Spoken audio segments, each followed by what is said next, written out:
但係如果做咗腫瘤嗰啲病人，乳腺癌割咗淋巴，佢個淋巴液回流唔到，咪腫啊嘛，係咪？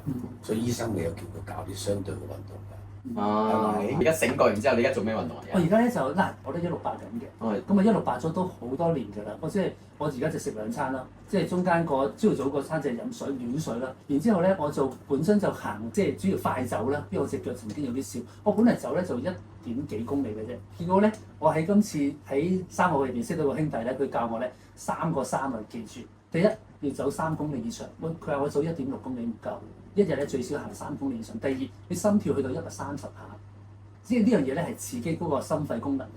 因為平時我哋70幾啦，我72度啦，咁我就而家有一隻運動嗰時我戴隻運動戒指啦，咁啊佢就測到個心率嘅，即係我要逼自己咧要快走不停咁樣快走咧行30分鐘，要谷個心率去到130下，所以佢個數字佢好容易跟啊！行3公里以上，即係心率去到130下，行半個鐘頭以上，連續嘅30分鐘，3分鐘，就333，咁我易記啦。